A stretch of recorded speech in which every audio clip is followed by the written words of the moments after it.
floor store. If you need flooring, any type of flooring, that's who you call. Yeah, it's the holiday season. Maybe you're going to have family coming through your house, and you're looking at old floors that are from the 90s or who knows when the houses, like mine were from 05. Yeah. Yikes. Yeah. I remember when houses were built in the 90s, like, yeah, you got a new house. Well, that's 25 years old now. It sneaks up on you. And so your flooring gets dated, so that's why you bring in that at-home floor store team. They come to you with the at-home floor store van. Yeah, they bring all the samples. Yeah. They bring all the carpet, all the travertine, all the tile, all the luxury vinyl planking. Yeah. And then you select it. Maybe even some of the samples stay there. You can use them in your own home to kind of design and see what you want to do.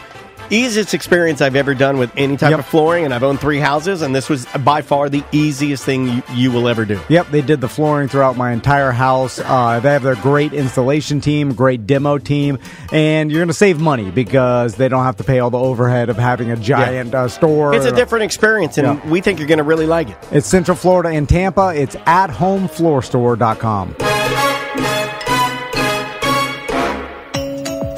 Welcome to Corporate Time with Tom and Dan. I'm Tom. I am Dan. A couple things. The Solar Bears season is underway. If you want tickets in the Tom and Dan section, which is section 118, you can go to tomanddan.com and get your tickets through the link. Yes, you can pick your seats now. It's the best section because right at the top there is a Gringos Locos. There's also a bar that usually has a medium behind it, just slinging the best drinks you could ever have. So if you've never been to a Solar Bears hockey game, you're really missing out. It's the best priced sports ticket in this city, and that's a Dan Dennis promise. Also, Bad at Business Beer Fest, November 18th, and then Sofa and Suds Sanford Couch Racing is the 19th, the day after. So, free beer fest on Saturday, November 18th. Get there at noon if you want to get your sample cup and wristband. Yeah, that's when we start giving it out. You will need the sample cups, not sex. Yeah. You're going to need a valid photo ID, and try to make it a driver's license at least. Yeah. Because a lot of people try to bring, like, hey, this is my Costco card. No, we're just bring an ID. And we're giving out 2,000 sample cups. And then also Juan from Yellow Brick Road is going to be selling the full pour glasses this year next to the Tom and Dan tent. Yes. So those will be for sale, but for charity for Yellow Brick Road. So lots of different ways to get free beer. Indeed. But that's going to be Saturday, November 18th. We got True Phonic playing at 2. Yeah, we do. Beer starts pouring at 2. Orlando Music Syndicate's going to be there DJing beforehand. Yeah, man. We got a ton of vendors this year, more than ever. You were adding some this morning. I heard you and Tracy talking about other people coming out. So, it's going to be a lot of fun. I think Groove Soaps just signed up to come out. Yeah. Love those guys. You can pick up the Tom and Dan soap while you're out there. So, we've got a guest today. We do indeed. She's being awfully quiet, though. And so, I was waiting for the promotion. She's a real professional. She just sat there. And then she did a move that proves to me that she is the smartest, most businessy, crushing it friend that I have. She sat there and looked beautiful on the camera like she's on Good Morning America or something. She just sat there quietly like, yes, they're doing their... You didn't make faces. You didn't act stupid. Like, she sat there and just looked pretty. I was listening. I want to go to these festivals so bad. She is our most successful friend. Well, okay, please don't say that. I think you are. This is why Tiffany makes me mad. Is because don't say that. Because I like to think of myself as a hard worker, and then I'm like, I work hard. I'm Tom Van. I get the business. Yeah. Get to work that's my slogan. No, you forgot your own slogan. You just said it was get the business. He did. Well, you saw it. I need a slogan. You saw it. He just said his slogan was let's get the business, and that is not his slogan. His slogan that's a new one I'm working on. Get to work. That's the secondary one? It's get to work, get to business. No, it's get to work. Let's get to business. Okay, all right. Okay. So, and then the other day, I'm looking through Facebook, and then all of a sudden I see a post by Tiffany. Why weren't you working? Why are you looking through Facebook? That's your problem. Well, I'm scrolling through Facebook. It's a Friday. I'm like, what do we got? Facebook Friday. Yeah. And then I'm looking through social media, and then I see a post from Tiffany, and I expect it to be like, promoting Salty Sister. Can I be honest with you? One of the 10,000 events that she puts on. I thought it was an old post from when you were in that world. I thought it was a time hop. I thought you were sharing it like, hey, look what I was doing this time 5 years ago or 9 years ago. Yeah, so I expected, with Tiffany running Salty Sisters, which is insanely hard to begin with, running running one of the 10,000 different promotions she has. It's also, I don't know if you guys, if you haven't been there, it's a large bar. It's very big. It's a huge restaurant. It's not a tiny bar. It's got bands all the time. It's got a full area, like a full beach area. We have 500 as our maximum capacity, so it's not like a little, hole in the wall at all. And then she's got 2 kids, so she's dealing with that. That part's actually more than the restaurant. I'll be honest with you. And 2 young kids. Yes. Like, once your kids get and one's a girl. Holy smokes, that makes it hard. Like Maisie cooks herself breakfast. She's a single woman now. You do have that to look forward to. I just want them to put on their shirts by themselves. This morning, May's in her underwear scrambling eggs. No, May's scrambling eggs in her underwear, making her own scrambled eggs in a pan. Put the butter in the. She put on her own underwear. Oh yeah, she'll get herself dressed. She gets me dressed. I'm an old man. I have to have both my hips replaced. So anyway, lots going on. So then when I see a post that says, "Hey everybody, my new book came out. If you want to purchase it," and I'm like, "New book." I'm like, what the hell? How do you have time to write a book? So it made you mad because I would imagine that in some capacity in your brain, you are comparing yourself to business Tiffany. Because I want to write a book. We started at the same time. I can't even spell. What are you going to write a book about? It would have to be an audio book, and it would just have to be recording. You sit down and record me for 10 hours about. Just rambling? I do that every day. What are you talking about? I'm doing it right now. So anyway. What is he talking about? You just blew your headphones off. What is he talking about? Tiffany, he just said you have to sit and record my ramblings for 5 hours, 10 hours a day. Anyway, I do that. So how the hell did you find time to write a book, Tiffany? Well, let me just take you back real quick when you said you were scrolling on Facebook because it was Friday. So that's what I found myself doing. I found myself scrolling so much on once the kids went to bed, I would just sit there, put on a murder documentary and scroll on Facebook or shop, and I'm spending all this money and I'm like, why am I sitting here scrolling? I could be typing about some knowledge that I have. So, and the knowledge that I have. So, rather than watching.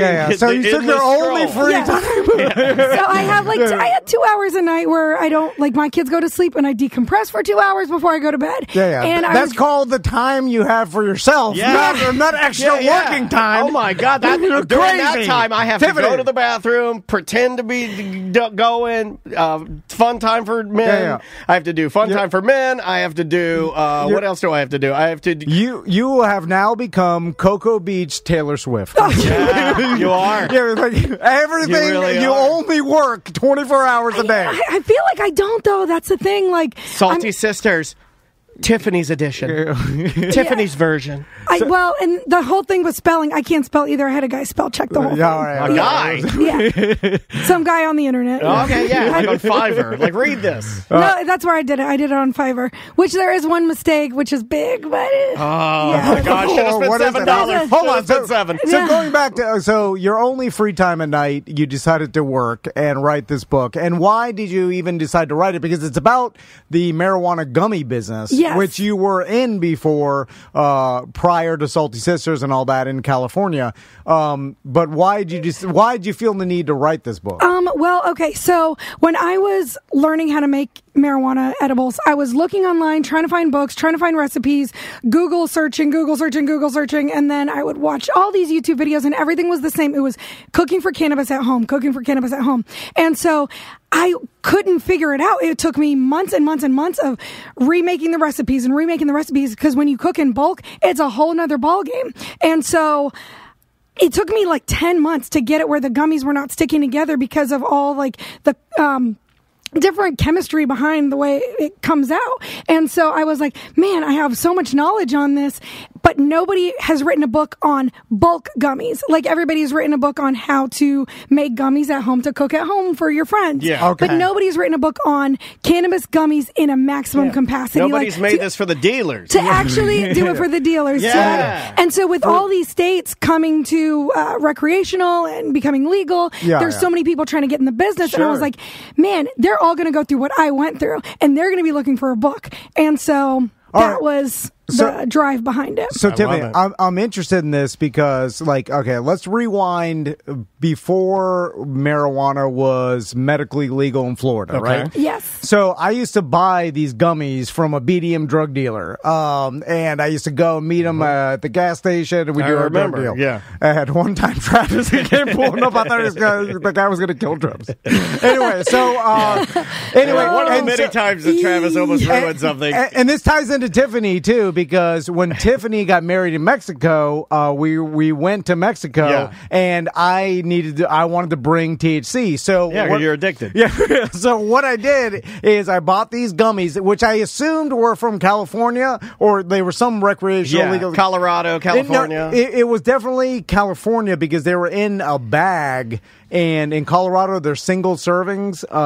You mean like they were like they came in like a packaging. Yeah, they didn't. The Colorado ones are like one in a package. Yeah, singly wrapped or whatever. So, and I'm not sure if I'm right about that but I think it was from California. I think it's changed since that with Colorado, but every recreation has changed its law every other week. It's so crazy. That's also in the book. Well, it changes in the medical aspect of like what I can buy, what I can't buy, the sticker on the bag. You cannot keep up. Is the bag crazy. See-through? Is the bag paper? Is it? Oh, now it's got to have a THC sticker is it attracted on the to children? Yeah. Anyways. So to smuggle THC gummies into Mexico, I came up with a plan of the gummies. The THC gummies were these little round gummy slices. They were like orange gummy round.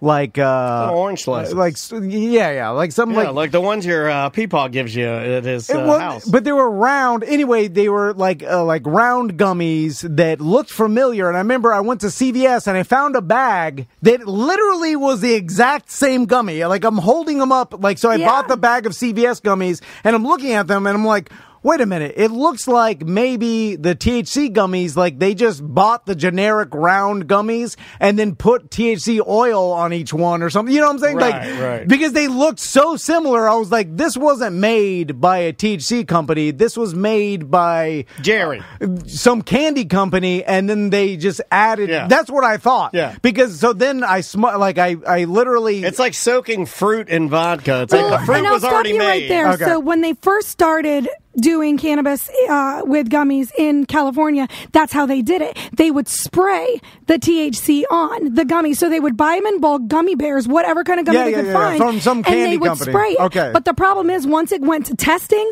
one gummy had 100 milligrams, the next gummy would have 10 milligrams. Oh, that's explains it. Oh my God, Tom and I used to. You couldn't test it. Yeah, you eat Tom the frog's foot and you're freaking out. Yeah, exactly. This was an earlier time, but Tom and I'm going to throw it out there. I like this period of weed history better than weed history now because I enjoyed biting into it was a gummy frog. Not knowing. Tom gave me a gummy frog and I bit one little piece of it and I laid there and I'm watching a movie with Andrea and it blew my entire. I levitated. I watched the skeleton key like that. I asked Andrea. Oh my God! I melted into the bed. I told Andrea. I looked at her. I go. I thought I was in the movie. I go. Hey, I was like, you're gonna have to. I was like, I'm not going to the hospital. I'm not gonna. But like, I want to. I remember you telling me that story. Oh my God! Because there was no rhyme or reason to anything that we would ever buy. And then other times you eat half of it and do nothing. Yeah, and then you're like, so you keep eating more and more and more, and then it hits you all of a sudden. Yeah. So, anyways, that's why testing and regulation, yes, it was fun, but man, it was not really good for driving and recreational use. Yeah. So that's what I talk about in my book is how to actually dose each edible to make it perfect and pass testing. Okay, and so we put a link in the. Thank you, Tracy. She put a link to your book in the chat room. Oh, I love Tracy. In case anybody wants to snag that, a couple people in there that want to gain some more knowledge. Now, it would seem like this book is very specifically for people within the industry, recreational reading. Let me go sit by the beach. And even when I was promoting it, I was like, listen, this is not drive toward my friends, and even some of my coworkers bought it to I think just to support me, which was nice. But hey, I bought your book, damn it. Yeah. It's friggin' great. Get me better shifts. Yeah. Anyways, I know why they did it. But I mean, really, it's not to market to my friends or not even your audience. It's to put it online and then maybe get a bunch of people that are starting to want to get in the industry, especially as it grows and becomes more recreational. It'll be the first one of its kind. So this marijuana thing really, really blows up, I'll be the first book out there that talks about that. I love it. No, and you have the knowledge in your head, and it's so like, you might as well. And just like getting it out. And what are you going to write home? How to make it on the podcast business. Oh, man, well, that's already done. Everybody already figured it out. Everybody's already doing it. Dan Cummins is richer than we'll ever be. I don't even know why you would want to talk to us about it. Mark 13. Tiffany said the yes. Oh, okay. No, I said shoot. Oh, you did? Oh, okay. I promise it was shoot. Okay, it's fine though. You're fine. To do for There's Danny. no more FCC, by the way. That I don't believe exists. We looked into it. You can say whatever you want. It's an old, empty building. I think everybody from the FCC works from home now. So you can't even send a tape to them because you don't know which house to send it to. Tape? How would you even get that? I know. So send an MP3. So like when you go and you're organizing this book, like because for me it's like okay, you have the knowledge, but the organization to write an actual book is the hard part, right? Yeah, that was.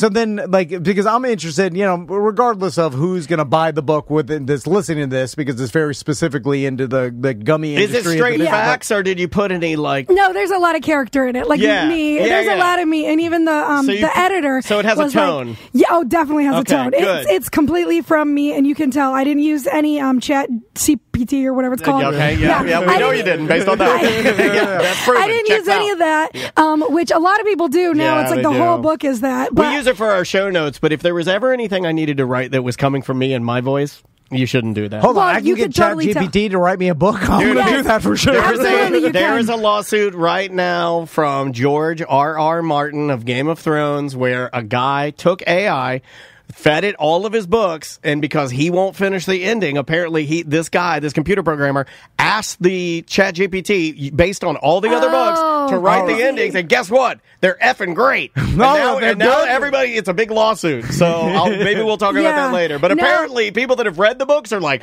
holy smokes, this ending is just as good as a human. Man, but you could totally tell it's me, and even the editor was like, man, I've never read a book with like such an honest tone. And I think that's from the radio, like me just being so honest and not really having too much of a filter, because it's what we've learned to do throughout the course of radio. So I do believe my radio industry helped me a little bit with that. I definitely do. Like not much, but it not. Yeah. I'm joking. No, but as far as like doing the layout of the book, so I wrote everything that I wanted to write, and then I put like chapter 1 goes here, and then edited that way. So I'm curious though, how do you get like, if you're doing 10 milligram gummies, how do you get exactly 10 milligrams of THC in each individual gummy? Everything is measured so specifically. You'll have to read my book. You can't read. You can't read. Do you want to do are you doing a voice version? Honestly, because I hate the way my voice sounds, I haven't done it. I could, I don't know, but it's such like... We could get Dan Stone to read it. See, the problem though is it's a lot of recipes. So like reading a recipe isn't... I don't know how that's going to transfer. You have to kind of like look at a recipe and like practice. Why don't you do the audio book? I'll feed you the lines. I'll get the gist of what it is. And I'll tell you my own words. You spray each one a thing. You put it in there. You eat the thing.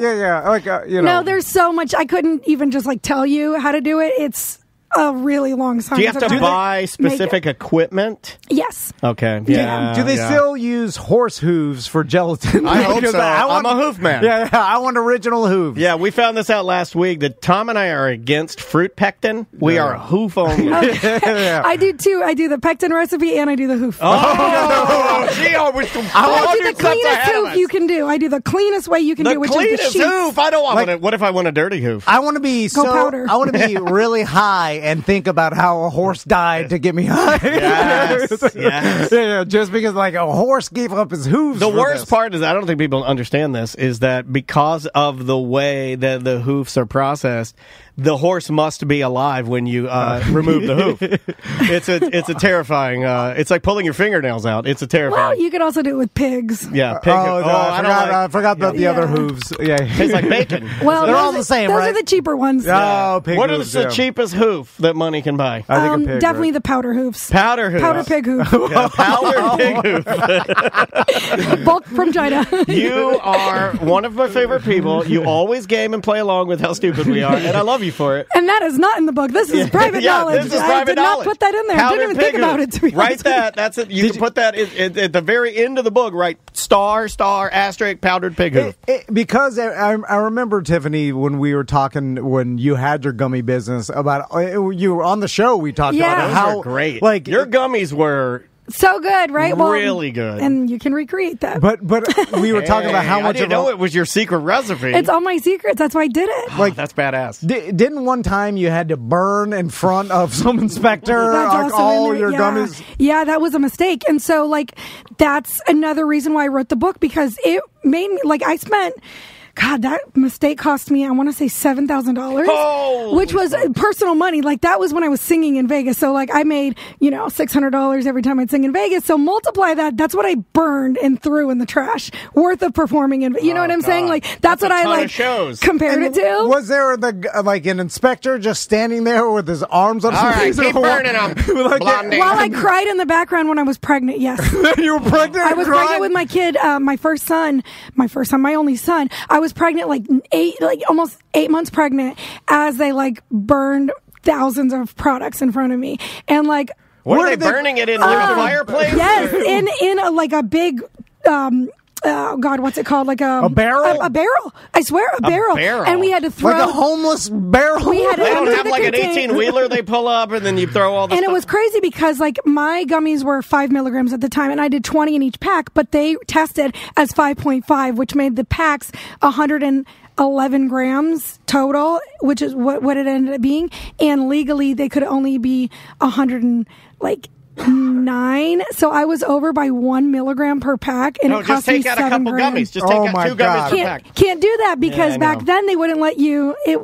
It was like a whole thing. How'd they even find? They just randomly test? No, so you have to pass testing, and so I didn't pass the test, and so they knew that I had 2,500 products on the shelf ready to sell, so they wanted to make sure that I destroyed it because it did not pass the test. Ridiculous. It is crazy. It is crazy, and you can't sell it on the black market because it's already in the system, and the government knows about it. And so I always said I never worked for myself. I was always working for the government, which is why the business is very tough. And so I didn't want another person to have to throw away $7,000 worth of stuff. So I gave them extra knowledge on how to fix that. Now, 5 years later, I know how to fix these things. So that's also in the book. It's crazy how working for the government when it comes to capitalism and making money is the worst. Yeah. But if you don't want to do anything, the best. Because you could literally work for the government for the rest of your life and never report to anybody. You are not upholding those regulations, right? You're sitting in your truck under a tree somewhere. But if you're under government regulation, the absolute worst. And it's crazy because these edibles get tested more than your food, more than anything. And I agree with that because I love them more than my food. Yeah, but even organic, organic is tested parts per billion. These are or per million. These are tested parts per billion, which is you cannot mess up at all. And even a different lab will test your gummy at a different strength. So now you have to stick with the same lab, and there's just so much fluctuation that can screw you up in this business. And so, Well, it's also ridiculous when it comes to the terms of you're talking about 1 extra milligram of THC, which is not going to hurt it's not going to make a do anything to anybody, you know what I'm saying, in per package or whatever, when in the same government regulations, there's an acceptable amount of poison that can be in foods or and hair or carcinogens. And you're allowed to give your kids all the sugar that's in all the cereal, and your kids can die from it, but you don't want to make someone have that extra milligram. Milligram, not even gram, milligram.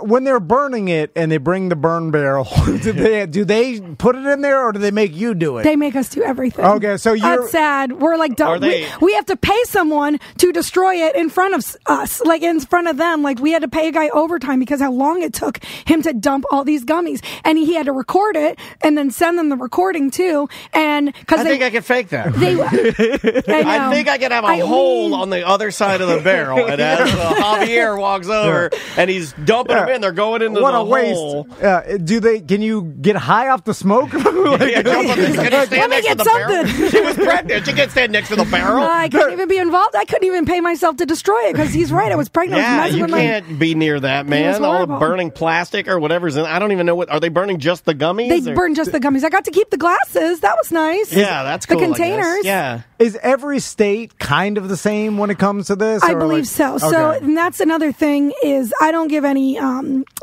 I say over and over and over, I'm not a lawyer. Check with your state, because the regulations will change every few weeks, months, days, depending on every state. But even like California and Florida are so different.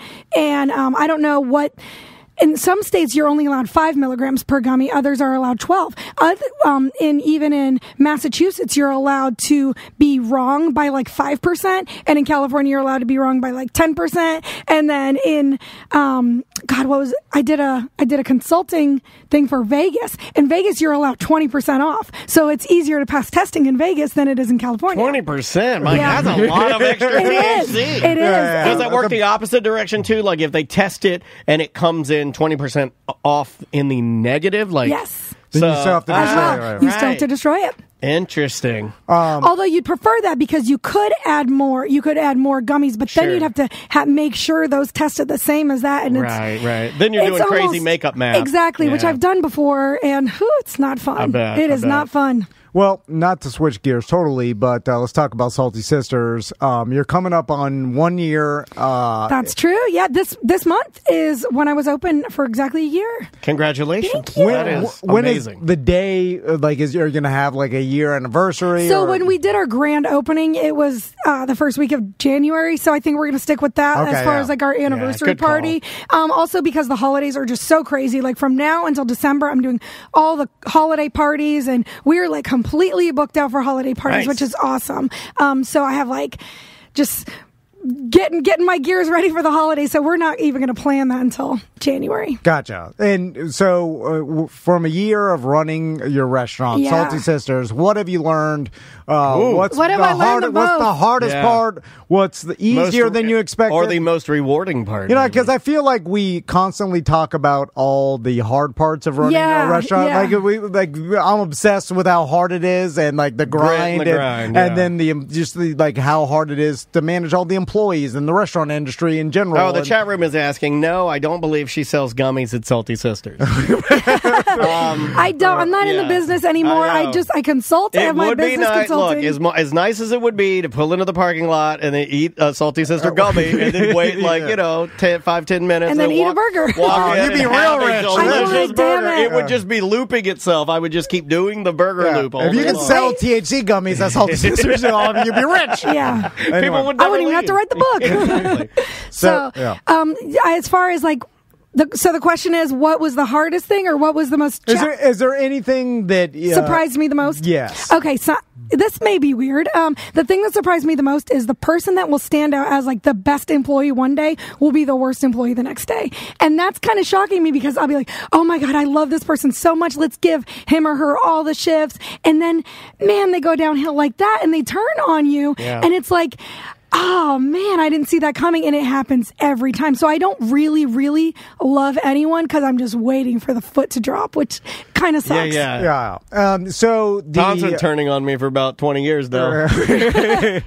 Well, the problem is, Tiffany, my best employee. And I won't, categorize everybody in the restaurant industry as being bad at life. Well, she's also beachside. Some are bad at life. Some are just working up to do something else. Hold on a second. She's also beachside, which I feel like has a higher concentration of interesting characters. Right? Oh, yeah. So I think that your pool of humans is a little more eccentric just being beachside, I think. They call me their mom. Like, my cooks the other day. I know why that. Write that down. I've seen the videos. And they're like, your mom, you have to tell us what to do. Yeah. So, like, I'm definitely mom. And the mom comes in and you're like, my arms are broken. I need help. Well, maybe you just need a little release. I know. They're like, look alive, boss is here. And I'm like, oh, God. Every time when I come in, come on. There's a production company called Pure Taboo. I don't know. Yes, I know. And they put out some good quality content. Anyway, very quality. Right up there with Bareback Productions out of Titusville. So and I can speak on this because I am bad at life myself. Okay, all right. And I'm a recovering bad at life. We love you, Tom. I'll relapse every once in a while. Have you met a Cocoa Beach chef? He was wearing the bear suit last week. He missed out. Oh, okay. Never mind. I'm back on. So I'll speak for myself. Please do. When bad at life people do something really good one day, we think, well, now we can slack off. Yeah, it's like sticking to your diet for one day, and then the next day you're like, cheat meal. You think by doing one good day, that gives you the excuse one to good day, two bad days. Exactly. And then so you can't string. Pretty much. Pretty much. You can't string together all good days because that would be good at life. Yeah, and if you come around the corner, I know you set high standards just because I've known you for a very long time. And if you give me a compliment and then you start giving me all the shifts, I think I'm the best. For the next 2 days, I am going to F off harder than you've ever seen anybody F off. Okay, so basically I have to always tell them that they're doing horrible. I'm going to be smoking weed in the freezer. I'm going to show up late. Or rolling it right in front of me. Yeah, I can roll it right in front of you. I'm like, come on, not in front of me. Go down the street. Jesus. That psychology works. I can't believe that. It's a horrible way to live, but I'm okay. Going into like advertising, right? There's been clients that I've worked with that have told me nothing's working, and then I'm working double hard all the time. They're like not working, and then I'm like, oh, and then after a while, I because then people were like, I was at this place or whatever. Like I see the BDM's going, and the guy's like, now not working still. And I'm like, wait a minute, this person's just telling me this, so I constantly work harder for them. That was how my husband grew up with his dad, 100%. His dad always telling him how poor he was and how he was not making any money, and so it just drove my husband and his brothers so crazy. And I mean, to this day, they're like, we've never had a compliment from our dad ever. Oh, yikes. And it's like, you know, and I do the opposite. It does, but drive you. Maybe I shouldn't. Maybe that's how I get good people. No. I don't know. It's not in me though. You don't live like that. It's a balance, right? And it's just unfortunate. You want to be honest, and that's the thing. It's like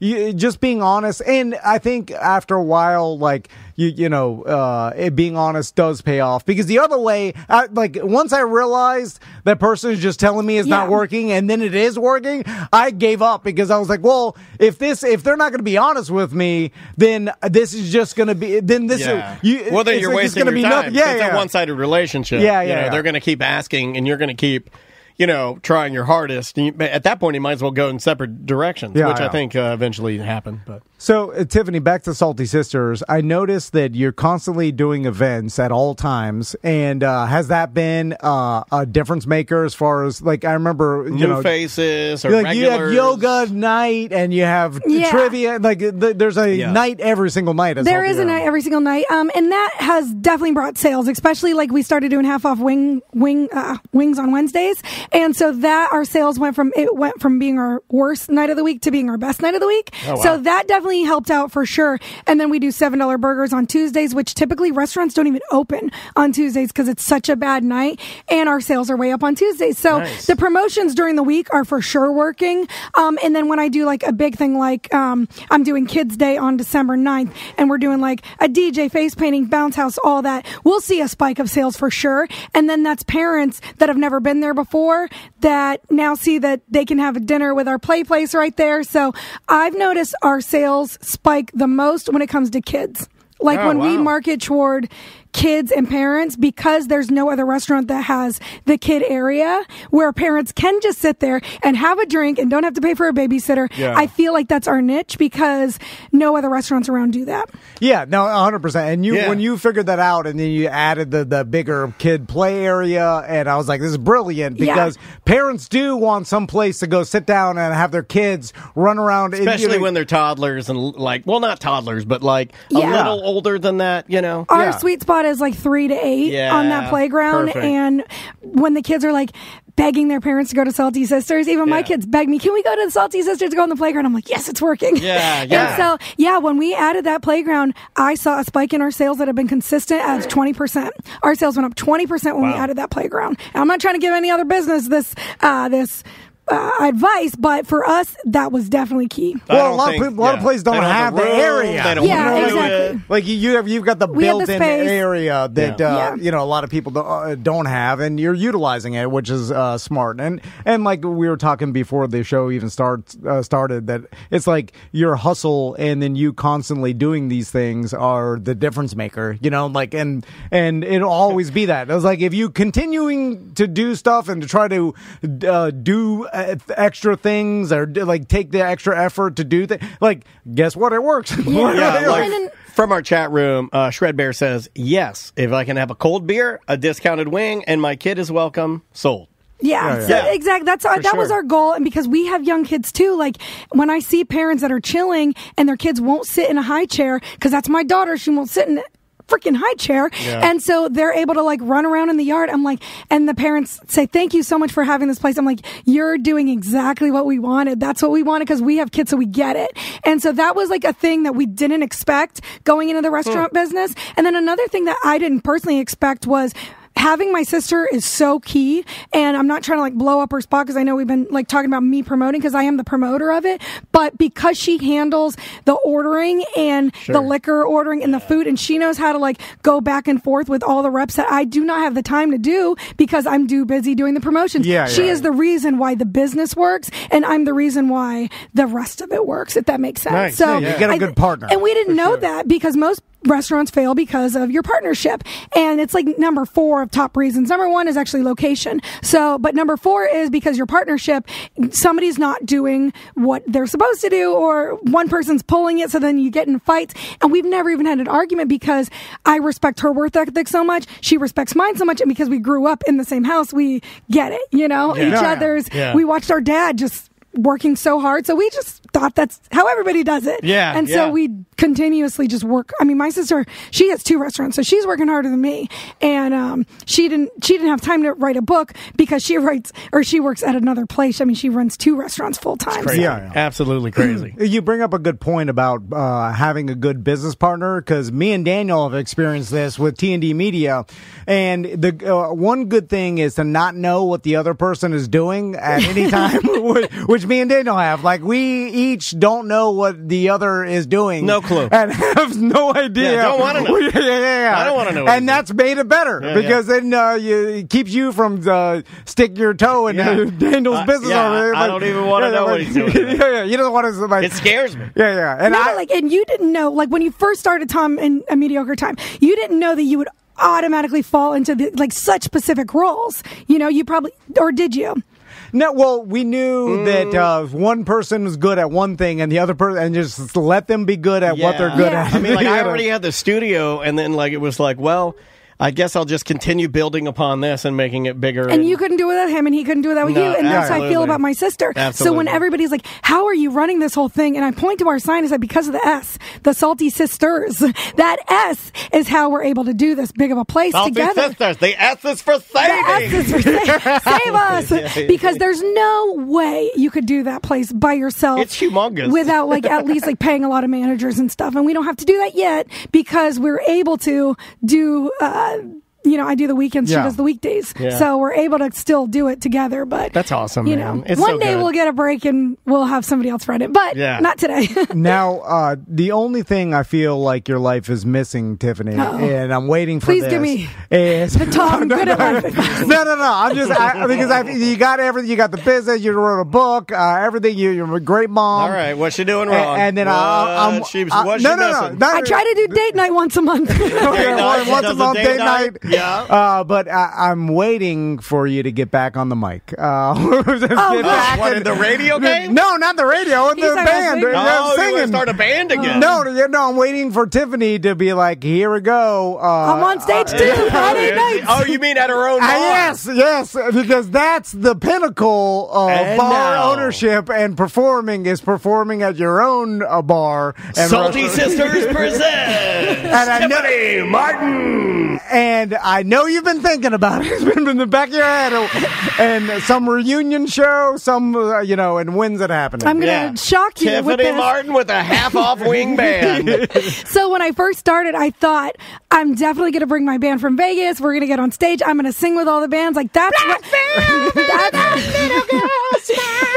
I know. And then, I assumed I was just going to get up at least once a night and sing with the band. I do miss you. What I was going to do. I do miss you performing. No BS. Like, seriously. Then, people would love it and people would come in for it. And I thought that's what I do not have time. On Friday, Saturday nights, I am either in that kitchen or running around I just don't have time to stop and go sing with the band. Not just that, but my voice I just don't have it anymore. I know that you're probably thinking I'm lying, but I cannot sing good anymore. And it's a muscle. Yeah. Once you don't use it, you do lose it. And I don't think I could sing. I'm not even BSing you. You could get through it, though. You know what I'm saying? Maybe a really easy rapper pop song, but I couldn't Obviously, you haven't heard any of the acoustic beat tracks I've heard. I don't know. I don't know if you know this, but some of them are pretty bad. Because the ultimate is you managing the restaurant. You go over there with an apron like in Blues Brothers. Hold on, remember Blues Brothers? It's a really old movie, but remember Aretha Franklin, I believe, was working in the cafe, and she comes out on the street with the Blues Brothers, and they start singing. She's still in her apron singing, and it was more impactful. If you get up there, you get a little burger grease on the apron. You better sing. Yeah, what you trying to do? I don't sing like that, though, man. One of the cooks called out, saying you're making smash burgers, and you're like, oh, I gotta go sing I gotta go sing a song. You run out there on stage. And the whole staff's watching. Believe it! Hold on to the phone! You're doing it. You run back to the end. You're hammering the burger. Do the end part. You're dumping fries. Season those up, Jerry. Season in the fries. Put them on the plate. During your lunch break, you're finishing off your second book of non-stop work. You're getting home. It's an addendum with all the new rules that they just have. 2024 laws. My daughter's playing on the playground. You gotta make it. You gotta go to the because I'm still a mom. Watch, mommy, watch. You gotta go over there and watch her do the monkey bars. I don't know how you do it. Yeah, non-stop, never-ending work. So, you do anything for fun, Tiffany? I see you go on the boat every once in a while. I do. I try to go on the boat. Well, and I had a manager on Sundays so I could go on my boat, and that really was bad. So now I'm having a different manager, so we'll see how that goes. But, I like the boat. I go to the beach. Well, it's getting colder now, so I go to the lazy river. I try to do something once a week with the kids. It's fun. We're going to go to the fair tonight. So, I do The Cocoa Beach Fair's in town? It's called Space Coast Fair. Yeah, it's 30 Space Coast Fair. What do they have there? It's just like a regular. Oh, just like a regular fair. I would like to go to smaller. It's 30 minutes away from my house. That sounds great. Aren't your kids too young for the fair? They have those little kid rides. They like that. Yeah. You don't remember the little fair? I didn't think they had tiny toddler rides. Yeah, they do. Yeah, and my daughter carnies. Likes that. And little carnies that run them too, like little skinny kids with and then they draw the 5 o'clock shadow on them and make them look like they're drug addicts. It's awesome. They like the Ferris wheel. Well, if you're in or know someone that works in the gummy business and you want to check out Tiffany's book, what's the book called again? I always forget because it's such a basic title. The Gummy Edible Business. The Gummy Edible Business. It's what somebody would Google, I think. Yeah, so smart. And it's a guide to building a cannabis gummy brand. Book secrets included. And, of course, Salty Sisters is one of our watering holes. Yeah, man. Hit them up. Get a cold beer. Get a hamburger. They are doing things every single day of the week. So, there's going to be something going on at Salty Sisters. Drop in. Say hi. And don't bother Tiffany though; she's working. No, you mother me. Please say hi to me. Yeah. I always say hi to. All right, well then say hi. I touch tips. Oh, that's nice. Yep. Well, Tiffany, it's great to see you. Always a pleasure. Thank you so much for always having me. Yeah, no problem. And we will be right back. Welcome back to A Corporate Time. So this Thanksgiving, I'm going on my annual trip to Croom Forest in Brooksville, Florida. Love it. Yeah, man. You've been doing this. How many times have you been to Croom, you think? Well, I asked my mom this morning because I was like, I knew I was going to do this interview, and then I was like, oh my God, are we talking to Kroom? No.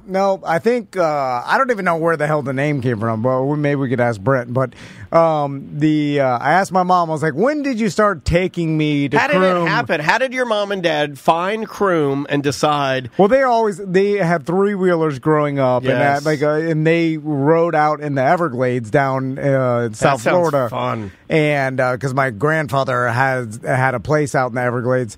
And then, so I guess they were looking for other place to ride. And then, like, Kroom is really one of the only state parks I know of in Florida that allows, four-wheeler. I know Ocala does, and there's maybe some other places, but Kroom is special because it's only riding. The entire, 2,000-plus acres is only trails or whatever. Anyway, so I asked my mom, I was like, when did you start taking me here? And she was like, when you were in diapers at 2. Oh, so, dude. I've been going 40 years.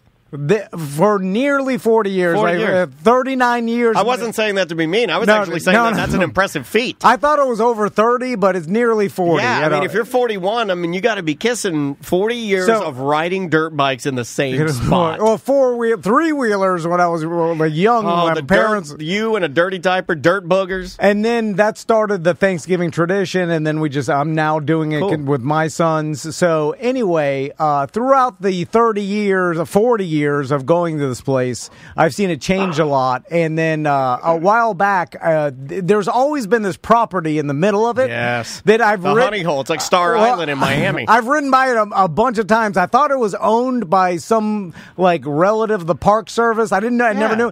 Then it went for sale, and then me and my sister talked about buying it. We should buy it and turn it into some sort of Airbnb for people that are into riding. Like dirt bikes and four-wheelers and stuff.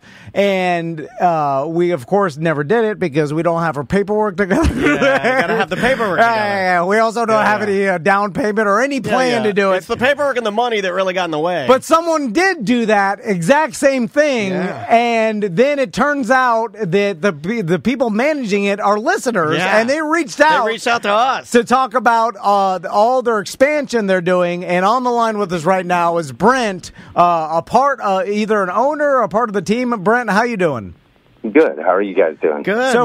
So Brent, are you an owner of that property in the middle of Kroom Forest? Yep. Me and partner Pete Kuczynski, we bought it from the Pete owner. Chapinski. That's a great name. But by the way, I remember when it was for sale, and it was years back, and it wasn't that expensive. I remember because me and my sister were talking about we could pull our money together. I could take some money out of my house, and then we could buy this thing. This is when you wanted to liquidate the company, right? Take everything out of here. So Brent, have you been going to Kroom a long time, and how'd you end up acquiring this property? Yeah, so back I'm from Indiana, Fort Wayne, Indiana, originally. Oh, you're not even a Floridian? No, but I've been coming here a long time. I'm joking. I'm joking. I like the idea of dogs. Well, good day. So I was coming back. I used to race motocross kind of very consistently. Yeah. And we would come down in the winters, like in the 90s, and practice for 2 weeks at Kroom, back when it was like camping and a dirt road coming in and all of that. Yeah, back when you could ride down through the actual main road. Yeah, you've talked about that. You can't do that anymore, right? Brent, when I was a kid, my parents used to park at the hotel with their three-wheelers and four-wheelers and stuff. Well, you just drive it up to the door of the motel? Yes. That's dope. And then they chain them all in a parking space in front of the hotel right there. So you literally eat breakfast, get on your bike, and you're out. And then we'd ride in through Kroom, past the guard gate, back when there was only one guard and they left at 2 p.m. It was like they were there from 9 to 2. It was a better time. and people used to ride out there at night. I mean, we're talking, Wild West. And anyway, it was. I remember all that. It was a Wild West. Yeah. Yep. So I moved down to Florida, I don't know, in 06 or something, and then was jet ski racing and met Pete. And then once Pete and I became friends, we started riding bikes together as well, and we went to Kroom one day, to meet up with some friends and saw the for sale sign out there, and both of us looked at each other and went, "What's for sale out in the middle of Croom?" And so we went back the driveway and pulled up to the gate and saw this property that had 2 houses on it. And we already had some vacation rentals here in Pinellas County, and we looked at each other and said, "Dude, we have to buy this. Like, this is what we do. You know, like we're already doing vacation rentals and we ride. Like, we have to buy this." So that's how we came across it. I mean, it's a great idea, and there's nothing like it. To have a place, an Airbnb, and that's what Brent and his partner has done. They turned it in multiple Airbnbs. And it's we'll talk about this. Center of the. It's in the middle of the park. Brent, do you know how that property even came to be? Because there's a grave site in the middle of Croom, and that grave site, and this obviously this history is all urban legend. I love it. It's all lies. All lies. I love it. I believe it was Al Capone's ghost. Yeah. I always believed that gravesite was the owner of that whole entire Croom property that donated it to the state, and basically in his will said, "I'll give this to the state as long as it's open for recreational riding or whatever." And that's how it came to be. Is that true? Eccentric old landowner. So this is the history I know. So that actual cemetery is off the corner of our property as well. It used to be a mine. Originally, they mined there back in like the late 1800s, and there was a city called Croom, and the grave site, from what I understand, is from the people who lived in the city. The piece of property that we bought, it was owned. So there are actually 2 pieces of 5-acre plots there. There's ours, and then the one right behind us that's owned by somebody who's owned it for like 40 years. There was a 10-acre piece that ran alongside the 2 of our pieces of property, and an electric company owned all of that.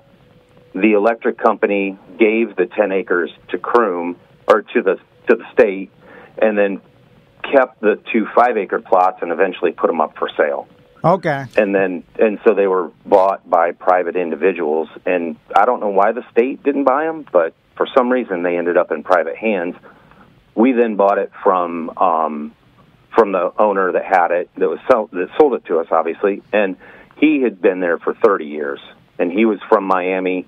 He bought it 30 years ago, moved up there 20 years ago, and had lived there the whole time. Why was he getting rid of it? Was it the ghost of the miners keeping him up at night by chance? Or like, what was, I mean... There definitely are stories that he told us about the ghosts that are on the property, but he sold it for health reasons. His wife basically said... bless his heart. We have to get rid of this. Gotcha.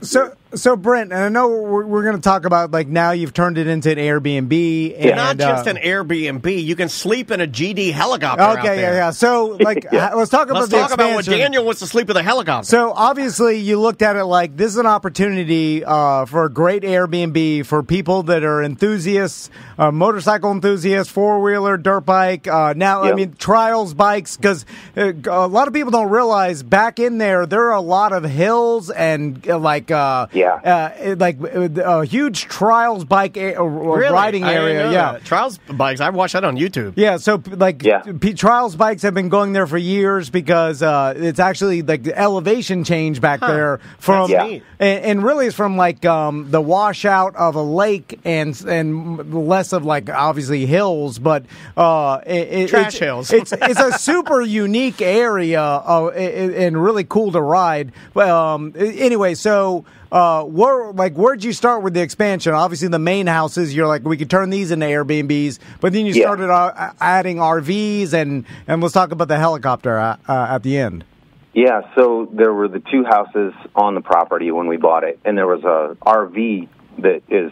We have one in the same location that they had one when we purchased it. They took the RV out.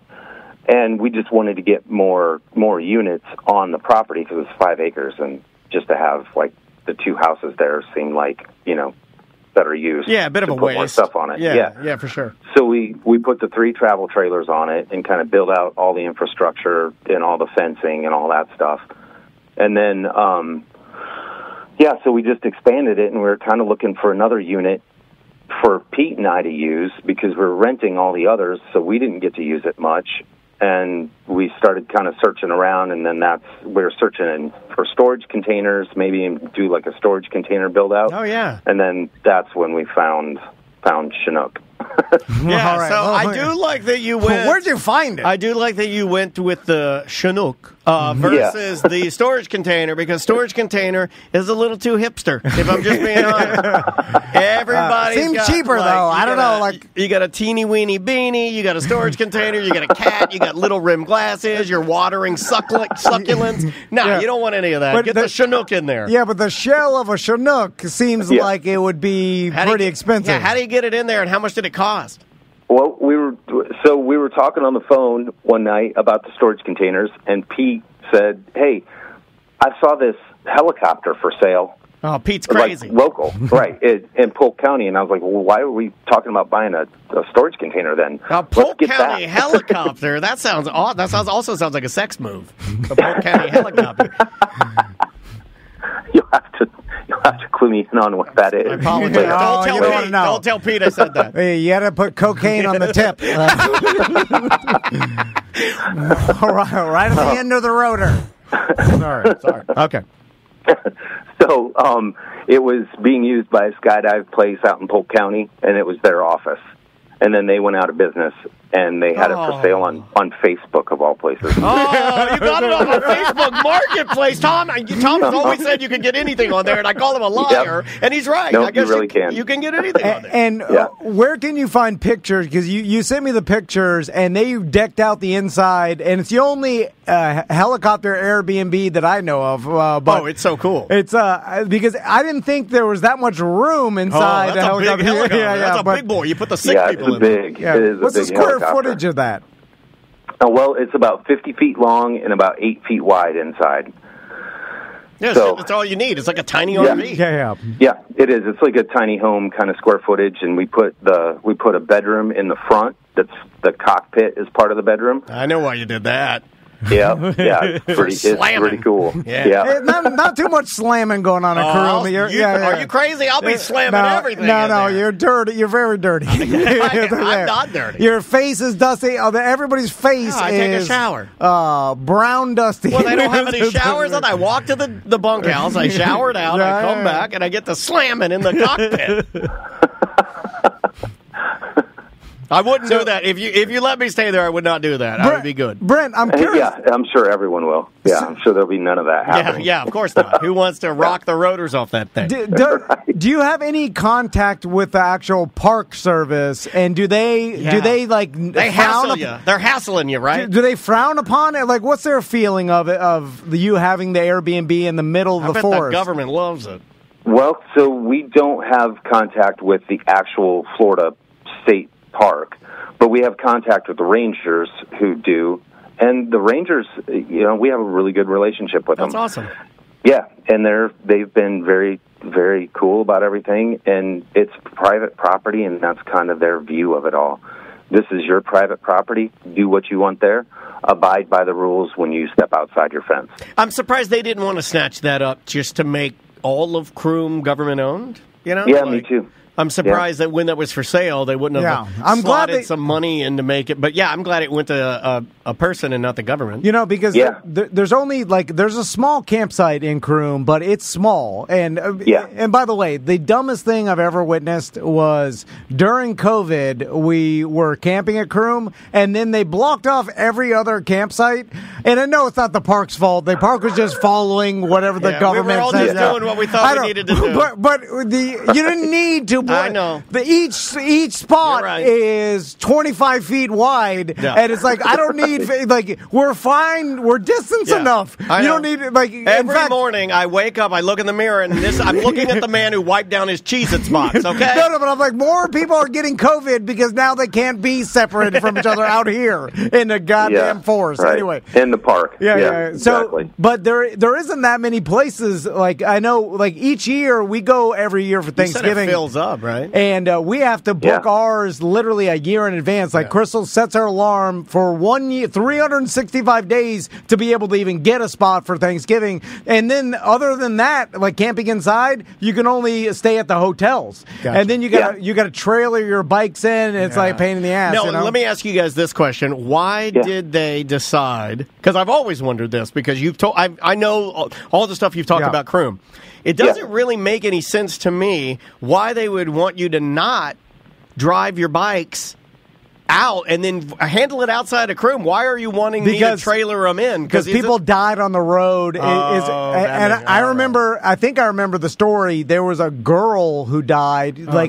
Because people back, I remember riding dirt bike, like my dirt bike 50 down the dirt road, like when I was 16 years old or whatever. Just to chill out. Well, the problem is like someone came out of the woods and then they got T-boned because like if you're going straight, there's all these cutaways into the somebody forest. Just pulled out in front of her. And and then that's what. And then this will never happen again. Yeah. So and I remember when we were coming down. I mean, we had a truck that was full of bikes, and as soon as we unloaded the bikes, we took the truck out on the road because it was just as fun as riding the bikes around. So I could see we were ripping down the road at 30 mile per hour in this truck, and there's motorcycles coming out. It was kind of I got you. Yeah, just for danger factor, they're like, let's minimize that. And then the state park has done a good. Listen, have you ever thought what's is the Croom State Park always going to be for recreational riding? Is there some 100-year lease that is not going to be overturned? Or because I know you've thought about this, but if they stop riding in that area, then your Airbnb is going to be less valuable. Yeah, for sure. Yeah, no, I think that they dedicated it back, I don't know, it was in the 60s or 70s, I think they actually dedicated it to this specific use and this specific use in perpetuity, I think. I mean, I don't think that there's any lease. The state owns it, and the state dedicated it to this a long time ago, and I don't think there are any plans of ever changing it. It's awesome because it's one of the only few places in Florida. Plus, I've always comparative to Ocala or whatever. It's small enough. And it's surrounded by a fence. So I remember even my pop-up used to teach me. He's like, well, if you ever get lost in here, follow the sun in one direction, and you'll hit a fence. You'll hit a perimeter fence, and then you just take that perimeter road all the way back, one way or the other. It'll lead you back to where So you really can't get lost. Although, I remember being a young kid and being in the middle of the forest. That was fun. You're trying to get lost, man. Get out there on your bike and I could see how someone could be in there for a while. If you broke down, it would take you a while to walk out, but it's not like a dire situation, just exciting. You're not going to die in there, and so but Ocala, National Forest, you could die in there. That's big enough where if you get lost in the Ocala National Forest, it's going to be hard to get out. So anyway, can we go back to the helicopter for just 1 second? Are there any? How hard was it to get it back there? Did you have to obviously you had to trailer it somehow, but finagling it in a way where it will be sturdy enough and/or did you have to bolt it into the ground? Did you have to concrete it in? What'd you have to do? So I used sonotubes, and we dug footers, basically circular footers, and measured where the wheels were on this thing. And literally poured sonotubes in there and put a metal eyelet that came out of them that was poured in the concrete. And then when they trailered it in, the guy dropped it within a couple feet of where it needed to be, and then we used a bobcat and kind of pushed it and pulled it around a little bit, got it on that footer, and then strapped it down.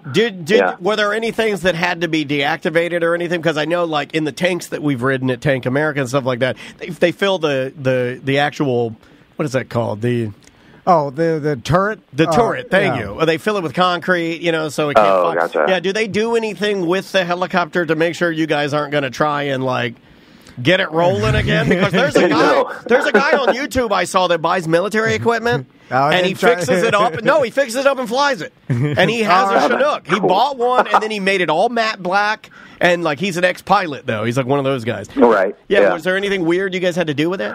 No, it was stripped, basically. I mean, nice. it had wires and, like, hydraulic tubes and all of that stuff still in it. But as far as equipment, it had switches and gauges and stuff. But as far as equipment that ran any of it, it was stripped. Did you put a potty in there? Did you put a potty? Yes. Yeah, full bathroom. Oh, wow, full bathroom. I'm pooping in the Chinook. Oh, yeah. That's awesome. Well, Brent, tell everybody how they can find all your different Airbnbs inside Croom for us. So you can go to our website, motoranch@croom.com, and then you can also just Google us, Moto Ranch at Croom, and it comes up there as well. And then all the links to the Airbnb and VRBO booking portal, they're all right there. Awesome. And you can take a look at the photos and look around. I think the helicopter's going up on our website today. Awesome. We just got it finished. Congratulations, man. That's really exciting. Well, Brent, I'm glad you brought that up because the only reason I let you come on and promote your business is so that me and my sons can stay in that helicopter one day. Absolutely. Let us know. Let us know when you want to. All right. Can I tag along? Let me tag along. That's how Florida business is done. That's how you do it. If you want, this weekend we're having a little open house out there. You should come on out. Oh wow! Yeah, I heard that you're having some freestyle motocross and some. Is it open to everybody to come out and hang out? Yeah. Yep. And we're gonna jump. They're gonna be jumping over the helicopter. Yeah. And when is that? Saturday. Cool. Saturday. Yeah. Oh, cool. Okay. I don't know. See what the dentists are doing. I might come out and see some helicopter jumping. Yeah. Bring the bikes. Come ride. And you could drive right into Croom as long if you got a 4-wheeler or dirt bike, you need a sticker, obviously. But if not, you can go right in. Because it's just like a state park, right? Yeah. Well, you just tell them you're going to the Motor Ranch at Croom. Otherwise, they're going to want to make sure that you have a sticker or you're going to the campground or something. But just tell them you're coming to the Motor Ranch, and they'll let you come on back. Awesome, man. Appreciate the interview, dude. Very cool. And congrats. Thank you. Well, appreciate it, too. Yeah, good job with putting this together, because I really do feel like it could have been just another old man that had it for another 50 years. And now we all... houses, nothing changes. Now other people get to visit and enjoy riding and bring their families, and it's a cool experience. And it preserves it. Yeah. And we bought it partially for ourselves because we enjoy doing that stuff, and it's great to be able to open it up to everybody to come out there and and use it. Yeah. So awesome. Well, thanks, Brent. We appreciate the interview. Thank you for the interview. Yeah, really give Pete some love too. We'll do. And I'll contact you guys. I'm sure we'll meet soon in Croom. We'll do some riding. You always know. I'll show. I'm not sure how familiar you are with Croom, but I know every inch of that place. You could take me to the middle and blindfold me. I'll know where I'm at. Is that another challenge? I'm serious. Is that the Tom Croom blindfolded challenge? I know where I'm at based on the topography of the area because I've ridden around it for 40 years. The sounds. Right. You can tell where you're at by the hills and all of that stuff. It's cool. I'm not as familiar as you are. Because you're a Yankee. Because you're a filthy Yankee. But by the way, I say all this, you'll take me out there. I'll be like, I don't know where. I can't remember. I can't remember. You know how much drugs alcohol I've done? I have no recollection of anything. Everything we say is a lie. It's just a bold-faced lie. All right, Brent, take it easy, man. All right. Thank you. Really appreciate it. All right, man. Be good. That was really, really fun. Yeah. It's what a smart idea. It is man. I'm kind of jealous that although I don't have the time to. Well, what was the price though? Too dude, it was like $250,000. Oh, okay. So it's a doable number. I thought or 300 grand. I thought we were talking like 4.2 million or something. No. We get investors. We could have done that. We could have gotten a loan for that. Because all there was like two you use this prefab houses. Collateral. There wasn't, but it was the property that's unique. And there's a lot of places in Florida that I think are going to start popping up that the property is super unique and people are going to turn it into Airbnbs and because there's still places on the damn Wekiva River and where spring-fed river paradise. And then some old man just owns it and then for sure it's going to be turned into an Airbnb place. Yeah. All right. We'll be right back. Welcome to Corporate Time with Tom and Dan. I'm Tom. I am Dan. We are live on Twitch and YouTube right now, and Monday through Friday, you can watch us if you just subscribe to either Twitch or YouTube. A lot of people are on Twitch. We're trying to build the numbers on the YouTube. Just search Tom and Dan Live. Super easy. Yep, our Beer Fest, free Beer Fest is coming up in Sanford, downtown Sanford. Yes. It's going to be November 18th. I would suggest getting there around noon. Yeah. That's when we hand out the sample cups. Yeah. You got to be 21 and up, obviously. Bring a great ID. You get in line, you get your sample cup, then you just walk around a little bit. Then at 2, we start pouring the beer. And this year, we're doing more than just handing out sample cups. You're going to get a gift bag with the sample cup inside and also gifts from us. You get the sunglasses. Random garbage. They've got, we've got coupons from sponsors. Money off. Mo's got a gift he's giving away. We got a modern plumbing chip clip. Hold on a second. I love me a chip clip, man. So we are giving away thousands of chip gifts. Clips? And a sample The brothers, the modern PI brothers are giving us chip clips. Then hang out up until 2 o'clock. That's when we start the beer pouring with 40 plus local breweries. We got some good breweries this year. Plus all of our friends and our brewery friends bring out specialty beers. We've had good breweries every year. I just want to say that. Yeah, but this year, really good. Really good. It's like Ron from Play Linda always makes a specialty beer for us. He brings a secret beer. Yeah, like so. He's done a key lime beer one time. I forget the one that Andrea fell in love with. So cherry or something. I forget what it was, but it was amazing. And then True Phonic is playing, and I hear tell that chat room is straight melting about the chip clip, brother. I got to tell you, they like the chip clip. They are into it. How come we didn't think of that? I get so tired of we're giving a koozie. Well, we're giving out sunglasses. Sunglasses you can use. You know what? We've given out sunglasses, but we've never given out how come? I want to go in front of the Tom and Dan board of directors, and I want some answers. Well, okay, the sunglasses. How come we've never given away a magnetic chip clip? Well, okay, the chip clip is good for modern plumbing because it's in your house, and we're in your house. No, but the sunglasses you wear them all the time. The chip clip goes in the cupboard. The whole chat room is chip clip. Chip clip. Well, down with glasses, up with chips. But you don't see you see Modern Plumbing's logo when you eat the chips, but then that's it. I'll be taking a deuce but later. When you wear the Tom and Dan sunglasses, you're wearing them all the time until they break, which will be pretty quickly. I disagree. They're Chinese hunks of They're made out of old chip clips. They're made out of broken chip clips, the glasses. As soon as you take them out of the plastic, just the sun rays will melt them. No, they'll scratch the lenses. It's made of fudge. They get scratched by the sun. Don't even take them out of the gift bag we hand you. Just put your gift bag in your car. Anything you take out of the gift bag will disintegrate. All right, let's do some weird job. Okay, we have a new theme song. This is going to make you even more mad than me interrupting you with all the chip clip garbage. Then Sofa and Suds the next day. Yeah. So we know November 18th, 19th. You guys know about it, right? Our guest knows about it, right? Sofa and Suds, the Sanford Couch Races. I'm always just... Almost didn't happen, the Sanford Couch Races. It almost didn't happen. Yeah, there was the whole thing. Very lucky. You're just like Lauryn Hill. You're very lucky. We bring our couches to Sanford. All right, so we got a new song? Yeah, new song by Trivia Drew. It's going to make you really mad. God. It's going to make you really mad. Here it is. It's a weird job Wednesday, and a stranger calls in.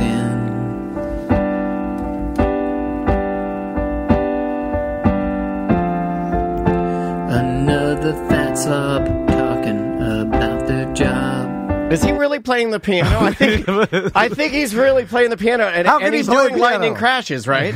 I don't know. I picked up on it because I'm a chirper. He's a chirper. Whatever he's doing, I hate it. Yeah, I knew it, but I'm pretty sure he's playing piano. This might be the longest anyone's gone. All right. To do a weird job. I even steal the music. I don't have time for that. It's like 7:30 in the morning when I do these. I'm hungover. I'm drinking, pounding coffee. I'm singing some stupid. You can just play the instrumental and sing over that. But I think he's doing lightning crashes.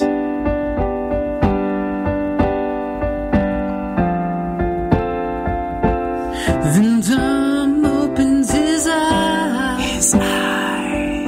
Oh, man. Confusion sets in. He forgot the name of the caller on the phone. All right, yeah. Do you want to go the full thing? You got to at least hit the chorus. Oh, I feel it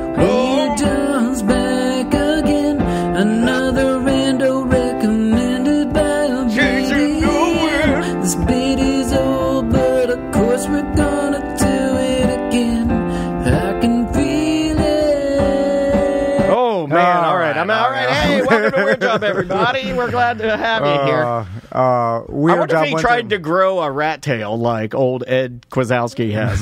That guy can rock a... You remember that guy, the lead singer of Live?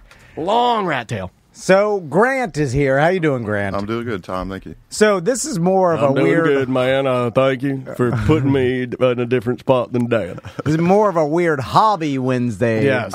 Because Grant has a wooden box that he brought in with He's got a gun! And so what kind of hobby are we talking about, Grant? I am a slot car racer. All right, slop cars. Slob cars. So, okay, so... That's what I heard. Now, what is the definition of a slot car?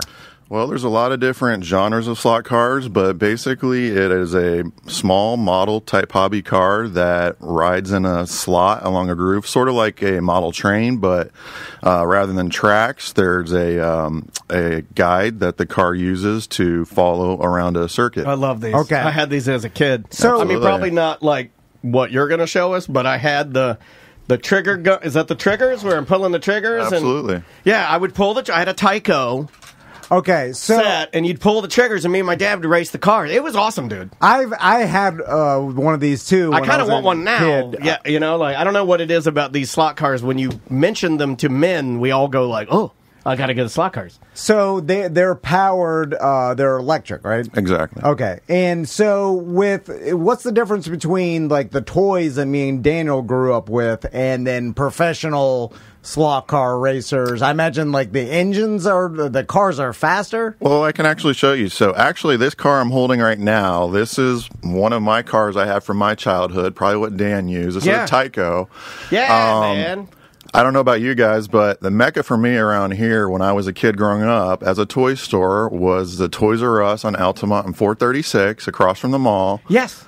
And it was the only one I could go to from DeLand. Like, we had Altamont Mall, but there was no Toys R Us in Daytona. Yeah. So you had to go to Orlando to get the Toys R Us. He's right. I mean, that was like the place you went. We've got a sign from that Toys R Us in the boys' playroom that Crystal bought when they were going out of business. Like, they were selling their she signs. had one of those mommy breakdowns, right? Yeah, mommy breakdown. And we used to go to that Toys R Us. Like, I think it was only in business for the first couple years of, like, at least Tommy's life. It was closing down. That was when Babies R Us and everything was kind of transitioning out. Now it's a Hobby Lobby.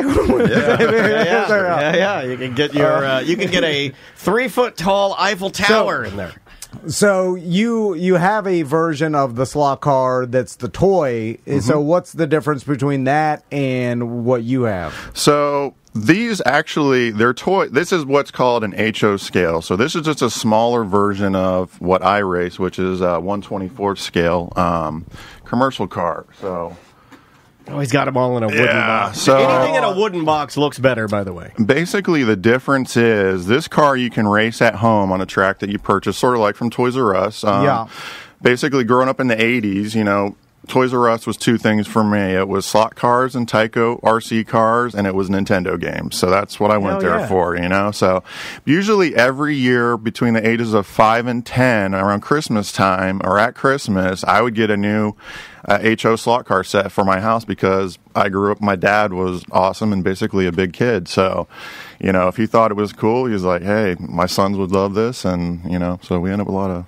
So put that one we got you the same thing every year. Oh, you can hold it a little lower. Yes, the same. Did you want the slot cars every year, or is it like it's just the same standard? We did actually because you know usually these cars and being kids, you know, after about 2-3 months in, they'd be busted up and the track would be having trouble. So every year, you'd get it, and you wouldn't think you wanted it at first, but yeah, it was awesome. Can I tell you something I love about slot cars? And you're unlocking a memory. This has been happening a lot lately. He just unlocked a memory of the smell of the controller. Is it the trigger? Like, what am I smelling when I played with slot cars? You're actually smelling ozone. Okay, yeah. The ozone. What the hell is that? You don't know what I'm talking about, do you? Like, when you would play with this thing and you're pulling that trigger and if they're racing around, the whole room would fill up with, like, gas. What's ozone? Basically, it's a gas. It comes off from, like, electric current and electric motors, and basically, there is a smell that they give, you know? Dude. It was that and a combination, I think, the plastic plastic heating up, around the motors and, and around the track. The chat room had nailed it. It smells like electricity. Yeah, that's what electricity. you would play with it. You'd be like, yeah, I'm really burning rubber. It was a good session if you smelled it. Is it just the rubber melting? I mean, because electricity has no smell. Nobody knows. I told you I had superpowers, and you never believe me. I can smell electricity. I've been telling you this. When I go under street lamps, they turn off. I'm the real live fat powder. I'm fat powder. So now, when you get into the actual adult slot car race, or like, how does it work? Like, who? Oh, the whole chat room is saying he's right. He says, absolutely, give that man a sticker. It's ionized air. No.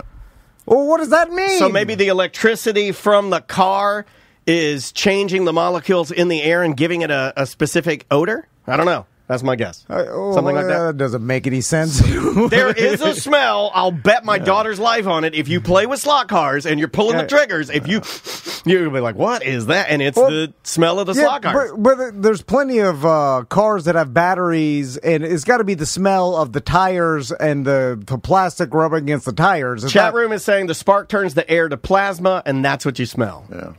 Well, the spark of what? I don't know. So there's actually, within the... If you get into an DC motor and look at it, there's brushes on a commutator, and there's actually an electrical current that passes between it and the segments on the armature, and there is a spark. There's like a little fire inside this motor. Oh, yeah. Yeah, and when you would put the little plastic... the covering on the top of the car, like it's body. And you put that on there, and you'd start going. Every once in a while, you'd look through the holes in the body. You'd see like a little. Always spark of electricity. Yeah, and it always looked a little dangerous, and they haul ass. So I think that's why I liked it, because it seemed like something was happening in there, not just it was just moving around and like, oh look, it's magic. That's not as good as seeing the actual thing. So Tom, you can actually. All right, let me see this. It's a joke one. I hope it's... So there's not much to it. Basically, you have your DC electric motor, 2 wires running to the front of the guide of the car. That's what rides in the slot. And within there, inside the motor, if I had to hook it to a power supply right now, you would see an electric current passing, through the magnets into the armature. Now, it's old technology, too. Oh, yeah. Is it pretty much the same now? Like, have they made, any great improvements, or is it pretty much the same as what I had when I was little? It's pretty much the same thing. There's a lot of improvements in controller design. I bet. But otherwise, it's a very old technology. It's an old sport that's, been around since the early 60s. All right, so I want to get into the details of the actual racing league. Is it a league, or is it I'm kind of upset that you came here today, because I kind of feel like I'm going to get into this somehow. I feel like this is going to be some dumb hobby that I do. Well, I want to know how you get the edge of what, because in NASCAR, they kind of try to standardize all the cars. Restricted plates, only a certain type of car, and then you have to, everything has to be the same. Yeah. So then, all the skill is in the driver. Yeah, right? It makes it all the parodies good, and everybody's it's about the driver. So is that how they do it in slot car racing as well? Like all the cars have to be standard. Standardized to a certain extent. There's a rule set that we have to follow. So there's, you can work within the rules. You can do different setup changes and stuff, but there is a box that you have to work within. So everybody is pretty much on the same page. Okay. So what's the rules of that? You have to have this A13 motor. It can't be bigger than this or whatever. You're actually right on the right track. You have to have a certain motor type. The tires have to be a certain diameter. So they're not, basically everybody isn't, doing... Do you guys get measured before the match? Absolutely. The match. The race of the match. Jesus Christ.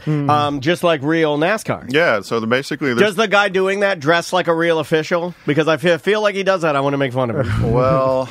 Does he wear You racing? Can make fun of me because I've done a lot of tech inspection. Do you wear a race suit? Absolutely not. Okay. No. So I want to be that guy. Full race suit. Taking it seriously. Ricky Bobby out there. But basically all the cars are about the same speed as everybody else's. There's not one, because I would just put the biggest motor possible and blow the doors off everybody. Yeah, somebody in the chat room said their brother upgraded the motor in their slot car and it burned the track. It can, yeah. If you're not... Yeah, like melted the track. Well, yeah, well, then it's just about whoever has the best motor, right? Or, like, so what, you know... Well, you're touching on a sore subject within the racing community. I knew that. I love touching sore subjects. They call him Sore Subject Tom. He can't stop playing with all the sores. He's got sores in his ass.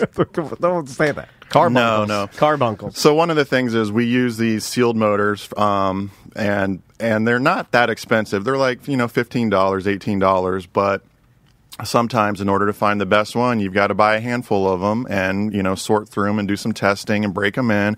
And out of the 5, you will have sometimes one that is the best. Now, not all the times. They've gotten a lot better over the years. Consistency, right. But every now and then you'll get a batch in, a new one. Oh, I like that. Yeah. You order 10, you put it on the dyno, you're running it. This one's the best. How do you do performance tests? Is it just stopwatch only, or are there devices you can buy to put your slot car on and it will dyno the slot car? There is some devices like that, but really the performance is when you put the car on the track and you run laps and you say, okay, I can turn a faster lap time with this setup compared to the other setup.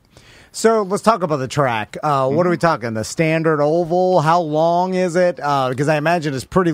This size car, we're talking about. How durable is it? Because I really like to get it whipping. The track. I'm sorry. No, there's all different shapes and sizes of the tracks. So my journey into basically this is called commercial slot car racing that I do now. I was doing that, at home stuff with the HO car, and one day I grew up in DeBerry. Nice. So one day my dad was telling me, hey, this slot car track opened up in Orange City. And I was like, what's this, the little cars that we play with? He's like, no, this is different. This is like what I used to do when I was a kid.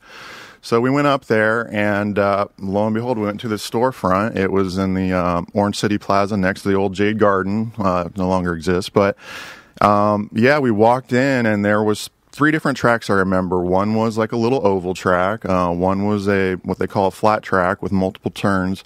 And the other one was called a king track, which is basically like the gold standard for slot car tracks. And basically these are, for the most part, road course circuits. So there is some ovals, but...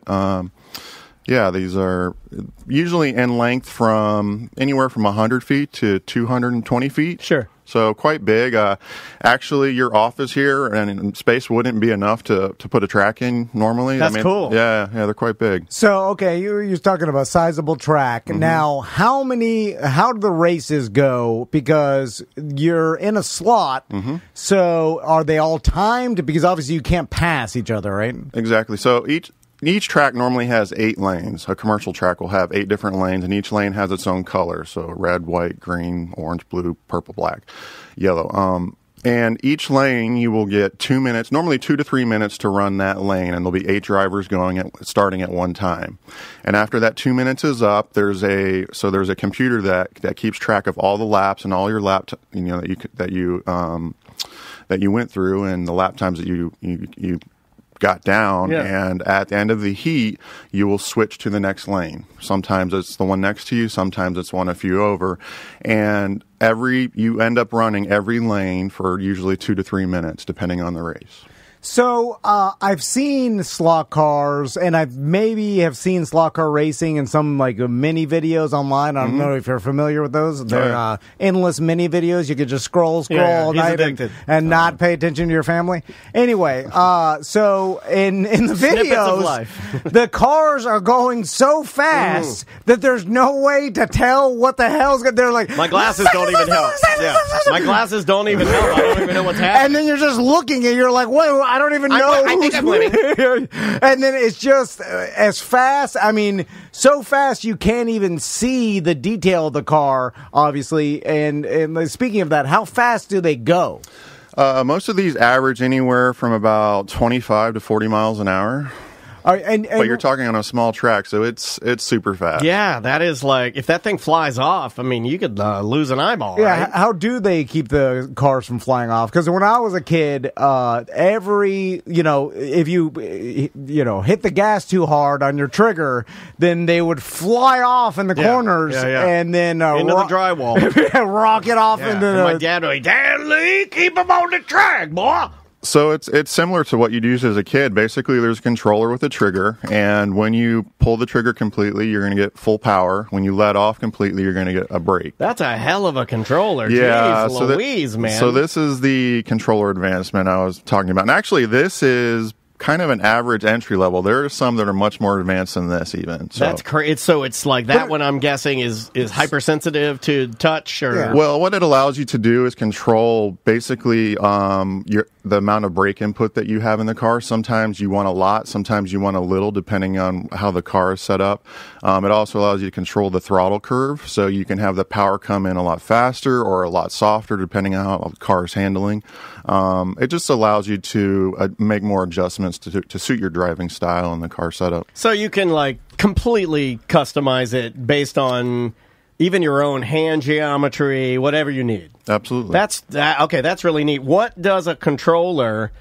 Okay, what would an entry-level nothing controller, the ones we got with our Tycos, that's like what, $10, $15, $20? Something like that, but you can get one from a commercial track, probably like $50. What's that guy? This one I think cost me about $230, $240. Gotcha. So a little bit more, but... Yeah, it does not look like a toy, though. No, it's not. It looks kind of scary, like you connect wires to the top or something? Or? Yeah, so you've got, basically, this is, I don't know if you're...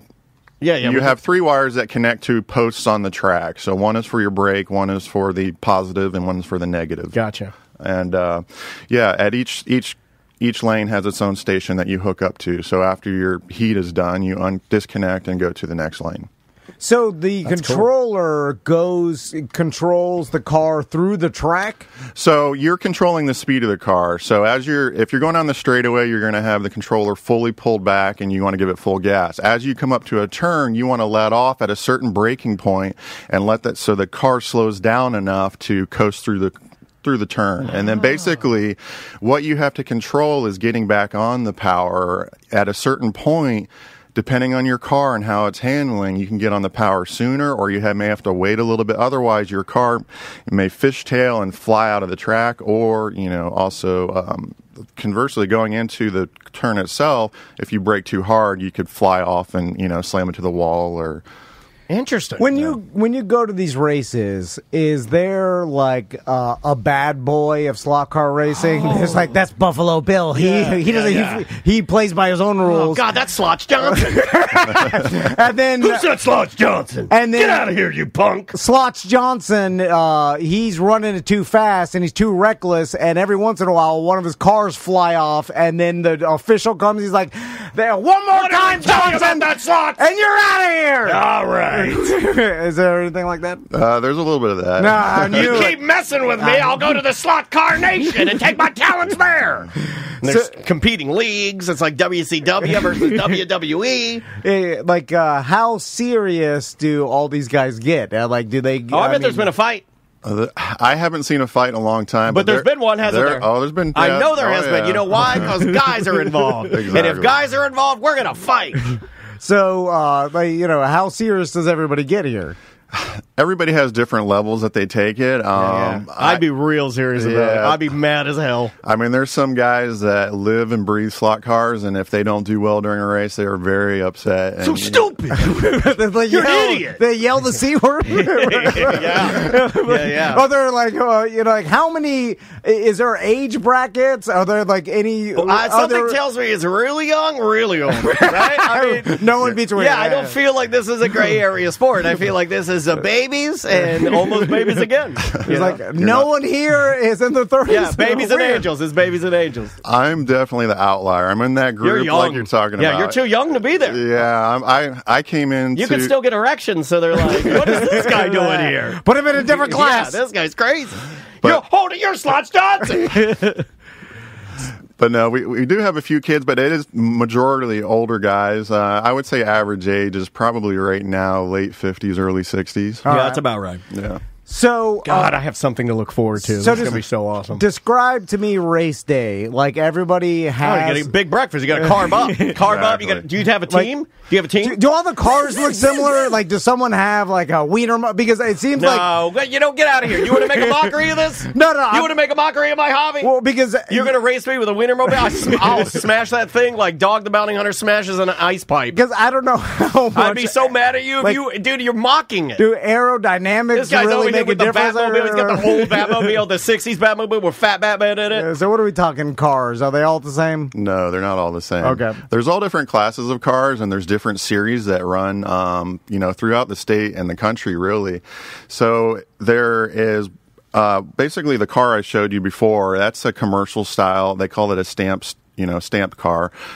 There's also other cars. My other series that I normally run in is called Retro, and basically these are a different variety of cars that the chassis themselves are scratch built. So a lot of it is all steel, piano wire, and brass that's cut and soldered together by guys on jigs, and there's a lot of different variations in chassis design, but again, there's a set of rules that you have to work within, parameters to build these cars. So, but on normal race days for you, usually at least for me, I race about 2 to 3 times a month, and usually 1 or 2 of those times is on a Friday night at my local track, P1 Raceway in Winter Garden. Nice.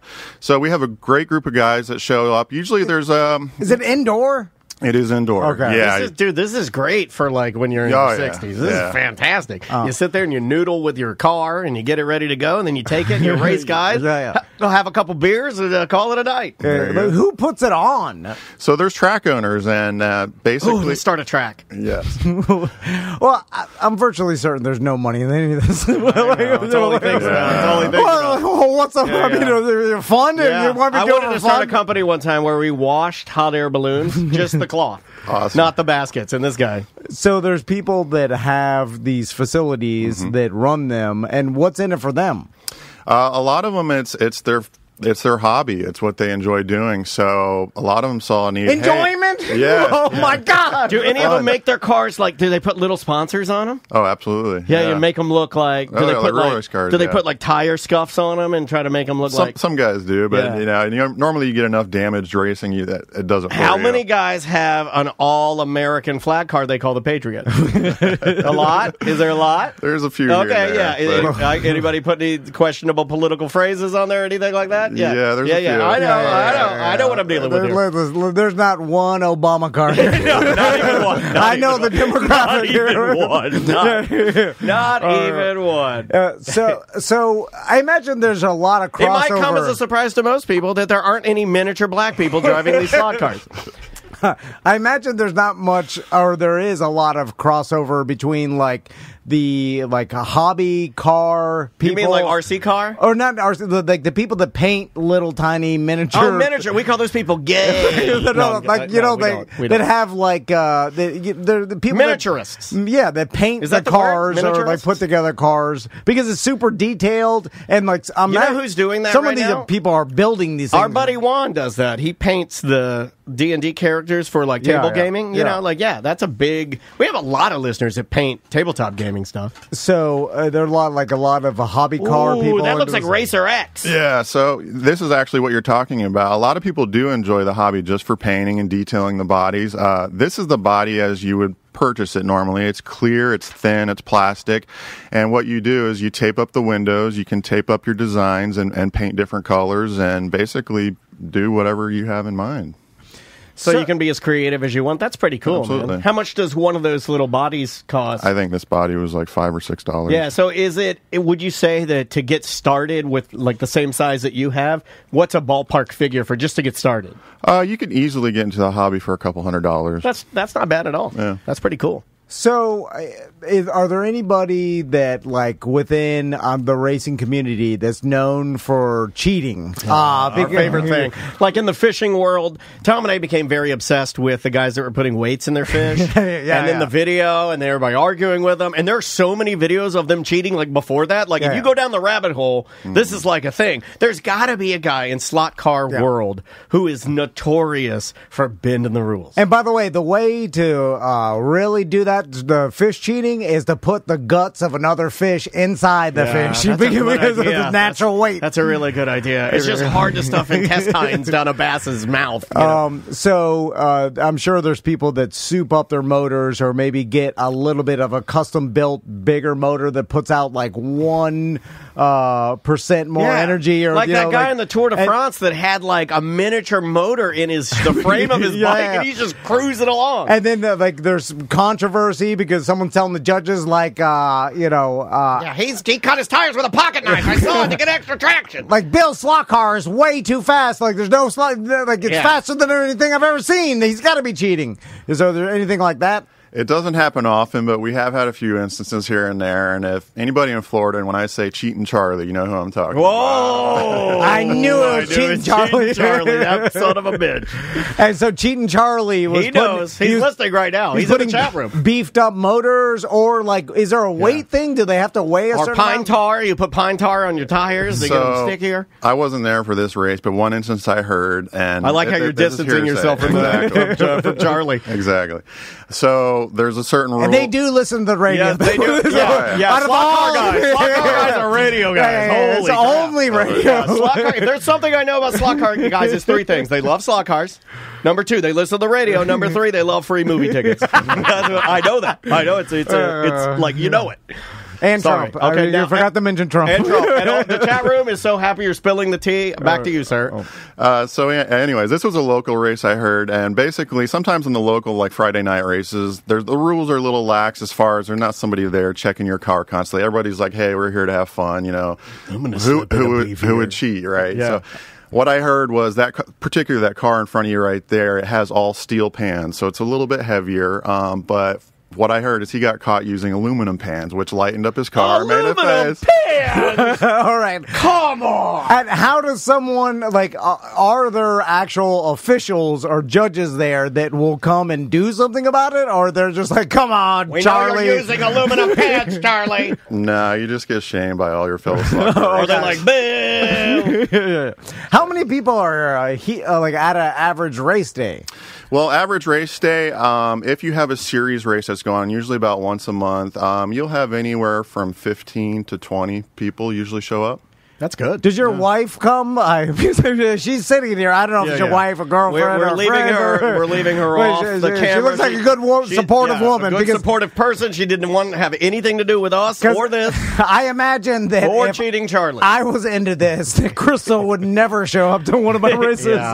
And she would be, bullying me about how this was all a waste of time. Yeah, like how many I should get I play video games, and Andrea and Maisie will walk by and be like, shooting aliens, huh? Yeah.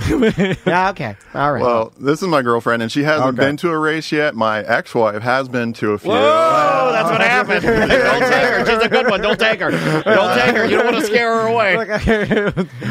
Cheating Charlie might steal her from you. So, how many races per event, and have you won first place? Do you get a trophy? Is there a money prize? Let's talk about that kind of thing. So for the most part, there's no money involved in this sport. So it's all just for... Well, Tom's out. Yeah. Can each racer put in $10 just to have some... I'm sure Cheating Charlie's in. Something? So there is one segment of the hobby that does like to race for money, and that's the drag racers. Whoa! My God, like Ginger Minge. Yeah. So they will put up money like real drag racing, and put money to the pot, and whoever wins fastest, gets the money. I like that one. Now, is it just a straight? It's obviously a straight track. How long?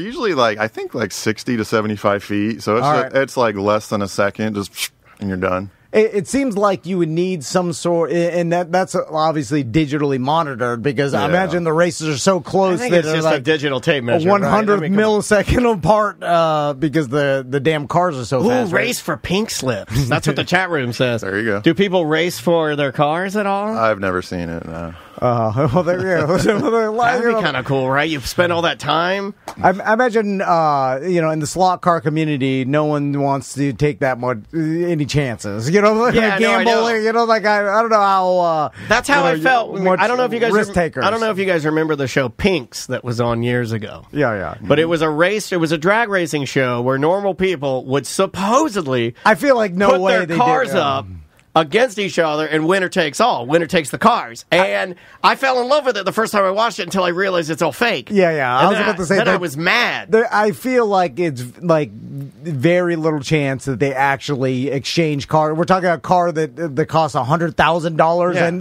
like an old Barracuda or something. The guy's all right, here you go, fair and square. And these drag racing guys, they're not 100 millionaires where they're just going to give away their $100,000. Like spent their whole life and 2 marriages building this car. Yeah. They're going to give it away anyway. What's the most? Sorry, I have so many questions because this truly is the weirdest hobby I think we've had in here, but in a good way. Like I can totally see myself doing this. What's the most you've seen, or I guess like 2-part? What's the most you've spent on a car, and what's the most you've seen somebody spend on a car? I would say I've probably myself spent there's the chassis and there's all the components, but altogether I've probably spent and the most maybe $150 on a car. Well, that's not bad. So not expensive. No, that's not bad at all. No. Have some people spent like way more? There's certain segments of where you can get into $200-300 for a full setup. It can get expensive for sure. It's like, most hobbies you can go in at a certain point and a certain level, or you can just go overboard and really get into it. This one actually sounds like, though, more reasonable than most of the hobbies, Yeah, I mean, when you get involved, because like if you can get running for like $200, that's great. Now, like, how pumped do you get when you win? He gets an erection, Tom. Back to you. Full. Are you, adrenaline are you pumping? Yelling like, F yeah!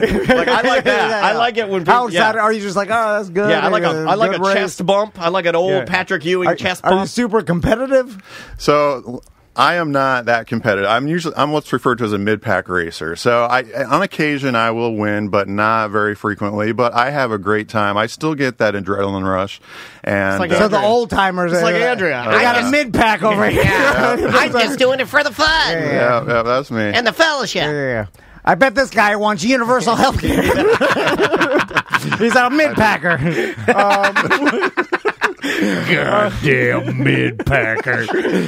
So, have you won a race and taken down an old timer? I have a few here. Yeah. He took just last week. He took down the Let's Go Brandon car. Took him out. Yeah. Like, do you have a name within the community, a nickname that anybody knows you by, or Falcon? Not that I'm aware of. You're just grand, but other people have nicknames, right? Like, there's, is there any of that? Like, yeah. We have a few. Yeah. Okay. You should be called Mr. $5, and that should be your whole. You should work that, right? I'm Mr. $5, and you should always bet $5. Grant $5. There you go. You could dress in a Civil War outfit. Pick the right side. So, how long does a normal race day last? Because I'm sure you get up early, Cracker Barrel breakfast. Yeah. Load your cars. Yeah. Okay. Yeah. Right. You got to get a cooler.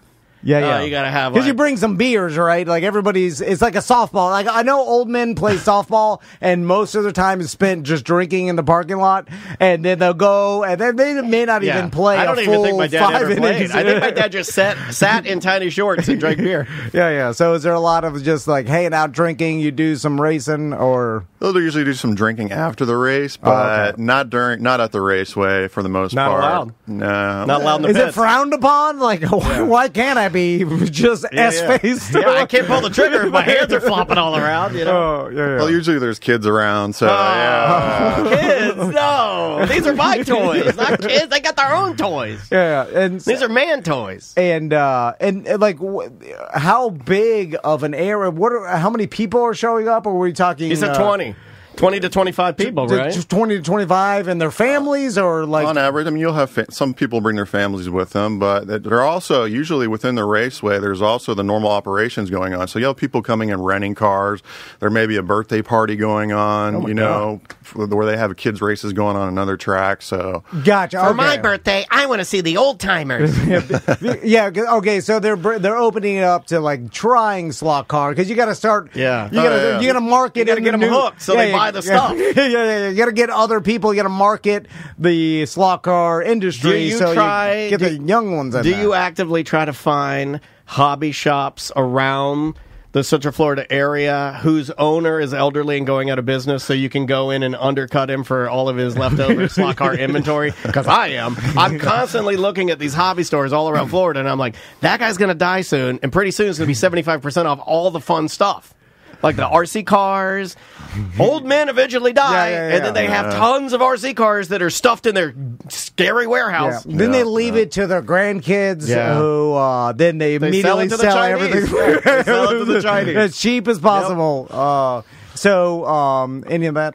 I'm not that much of a collector, but no, there is a little bit where guys do get into the collectible side of the hobby. There's guys that don't even go to a commercial track. They have their own tracks at their house, so they'll collect all different scales of, or types of 1/32 scale cars. Are there guys that will recreate famous NASCAR like institutions and then race their cars like? Yeah, some guys. Just like trains, then. Yeah. So it's just like trains. How big can you, or far can you go with this, Grant? Like, if you wanted to dedicate your whole life to being the best slot car racer, is there a national division? Yeah. His girlfriend looks concerned, by the way. Is there a global slot car champion that you can... global. You go to Dubai and race. Strive to be one day? Like, once you get beyond Winter Springs... There's a slot car museum in Orange City. Did you know that? I think it's at a guy's house, but yeah. Is there a world slot car championship? There's gotta be. Or like there's all the different countries come to find out who's the best? Absolutely. So actually going on this week up in New Jersey is one of the biggest races of the year called the Fall Brawl. It's actually where all the top retro racers from around the country are joining up. Slotch Johnson will be there. Yeah. Oh, wait, no, he won't. He's banned. He's still banned. He's got a two-season ban. So are you going to that? Or I was supposed to go, but no, things didn't work out this year. All right. I know why things didn't work out. I think I know, yeah. You're spending too much time on the slots. Yeah. All you care about is your cars and that smell, the ozone smell. But so is there going to be someone named global champion, world universal? You want me to look up world slot car champion? Yeah. Like, do you know who that is? Do you follow it? Well, there's all different genres of slot cars. So in this case, in retro, there will be somebody named Champ. If you look up Fall Brawl Champ 2022, you'll probably see, somebody, Is this it right here? The ISRA? So that is the European version of... Oh, yeah. And they got pubes. Yeah, that's actually they do race in the U.S., but there is a... I'm sorry. I'm such a child. But here's some of the... Is it bigger in Europe? Yeah, it can be bigger in Europe, certain areas of, but yeah, there's... Oh, now I'm on the Wikipedia page. But okay, yeah, that's pretty neat, dude. I love it. What's the biggest slot car country? Is like, and if you're going to rate them, like, is the U.S. in the top 5 at least? I think the U.S. is, probably number 1. We kind of started the slot car racing craze back in the 60s.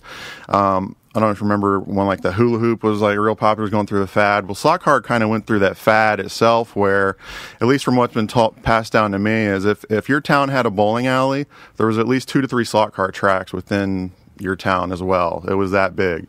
So at one point it had its peak where, millions and millions of people were doing it, and then it kind of faded away, but there was always been this subset of people that have, race slot cars. So what you're telling me is that it's a little bit better than a hula hoop. That's what I thought. That's what I graded it. Yeah. I like that. So in all, Grant, I guess last question is, in your entire slot car career, how much money would you say you've spent on this? Oh. Counting your divorce. You have to count that. You gotta. Because I feel like that factored in. I mean, that was half of everything. Yeah, I feel like it factored in. Right? So that's a lot. That's a big price to pay for some toys. Oh, she's probably. Oh, is she listening right now? Is there anything you'd like to tell her? Come on. Yeah, I'm joking. This is new girlfriend sitting right next to me. I know. Come on. I think we're doing good. We're doing good for you. Good wingmen. Probably $4,000 or $5,000. That's not that bad. That's not bad. But I'm talking about, I've been doing this for 25 years. Yeah, well, that's not bad at all. That's nothing. Yeah. Oh, my God. I spit that on McDonald's. I knew it. No, I'm just saying, like some garbage. So it seems like the chat room was guessing $50K. That you'd spend. No, way more. They're cheap. This actually sounds like a really economical, like fun, like sort of like industry or like engineering type hobby, you know, where you get your hands a little dirty, you tinker. I like tinkering. There's some racing involved. Yeah, like, there's competitiveness in it, but you're also building the car. I like this one a lot. This is a good one. I also like you could fit everything in a small, 2 foot by 6 inch box. One day, I'm not doing it right because one day I will be old enough. See, I'm older. I'm probably the oldest in this room. But I don't have a creepy wooden briefcase. I feel like all your tiny age, trinkets to keep my trinkets in it. Like I have little hobbies. I'm working on that scooter, and I'm still working on it. I got stuff. I can keep little washers and screws. Every old man I know that's worth anything has a creepy wooden briefcase, like a little box that they carry around with all kinds of little knickknacks. Or your dolls and you put dolls, puppets, little trinkets and puppets. Well, Grant, thank you so much. Do you want to promote anything? Promote where the races are if anybody wants to come check them out? Yeah, I want to say if you're listening, check out your local slot car track. You can go on either Facebook and search or their slotblog.net. And yours is what, P1? Is that what you said? P1 Raceway in Winter Shout out to P1 and the Winter Garden Boys. Yeah. Woo! Yep. If you're in Orlando and you haven't raced in a while, come out to P1 and show us what you got. You know, we're looking for more racers all the time, so... Absolutely. Don't look up hotslots.com. I didn't look at that. About the same. Yeah, it's not. Not good. All right, let's take a break. We'll be right back with more Corporate Time.